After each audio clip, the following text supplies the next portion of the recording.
रिपोर्टों में ये चीज पड़ी हुई है, किसी ने वैसा प्रयास नहीं किया है। तो जन सुराज का बाढ़ रोकने के लिए कोई विजन नहीं है। जल प्रबंधन, जल का समुचित उपयोग कैसे हो, बाढ़ जल जमाव और सूखे से परमानेंट छुटकारा कैसे हो, इसका विजन डॉक्यूमेंट आपको गांधी मैदान से जारी करेंगे और हम चाहेंगे।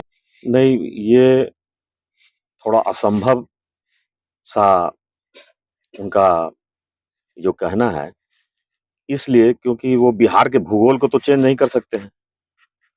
क्योंकि बाढ़ का मुख्य कारण क्या है? नेपाल से आने वाली नदियां, और नेपाल एक ऊंचाई पर स्थित स्थान है, जिसकी वजह से उत्तर बिहार में जब नेपाल के द्वारा पानी छोड़ा जाता है, वो भारी संख्या में पानी बहुत मात्रा में आने के कारण बाढ़ की समस्या पैदा होती है। और ये जो भौगोलिक स्थिति है, इसका मुख्य कारण यही है।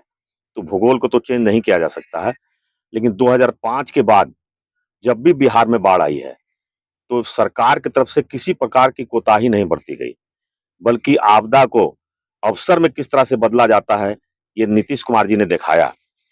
क्योंकि बाढ़ राहत क्षेत्र में जहां 3-3, 4-4 महीने बाढ़ के कारण लोग घर से बेघर हो जाते थे, लेकिन उन्होंने इसको भी अवसर में बदलने के लिए उनके शिक्षा व्यवस्था पर ध्यान दिया और एजुकेशन, उन्होंने बाढ़ राहत क्षेत्रों में भी शिक्षा का प्रचार प्रसार चलता रहा। बच्चों की पढ़ाई खराब ना हो, इस पर उन्होंने फोकस किया और जहां तक हो सकता है उन्होंने बाढ़ राहत में कहीं भी कभी कोई कोताही नहीं बरती। इससे पहले की सरकारों में हम लोगों ने देखा है कि बाढ़ राहत के नाम पे बड़े-बड़े घोटाले हुए, लेकिन बाढ़ क्षेत्रों में राहत के नाम पर लोगों के साथ केवल खाना पूर्ति होती थी और बाढ़ के लिए जारी बड़े-बड़े फंड जो हैं, किस तरह से कहाँ दुरुपयोग होते थे। जी, आपने शिक्षा की बात की है। शिक्षा को लेके भी प्रशांत किशोर ने कहा है कि अगर शिक्षा बेहतर होता तो बेरोजगारी क्यों इतना होता और लोग क्यों पलायन करते। देखिए, शिक्षा बिहार की जो 90 से लेकर 2005 तक की जो सरकार थी, उन्होंने शिक्षा के क्षेत्र में कोई काम नहीं किया और यही कारण है कि उस दौरान जो है, ना तो सरकारी बहालियां हो रही थी और ना शिक्षा पर, ना स्वास्थ्य पर, ना कानून व्यवस्था पर सरकार का कोई नियंत्रण नहीं था।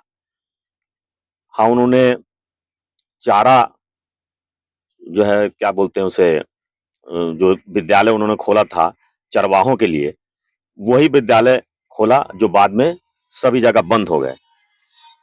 लेकिन 2006 के बाद, 2005 के बाद जब नीतीश कुमार जी की सरकार बनी, तो शिक्षा पर उनका पूरा फोकस था। यही कारण है कि हमारे बिहारी छात्र पढ़ने में बहुत ही अव्वल हैं और आगे की पढ़ाई के लिए पूरे भारतवर्ष में वो जब बेसिक यहाँ मजबूत हुआ, तभी तो बाहर जाके परीक्षा की तैयारी करते हैं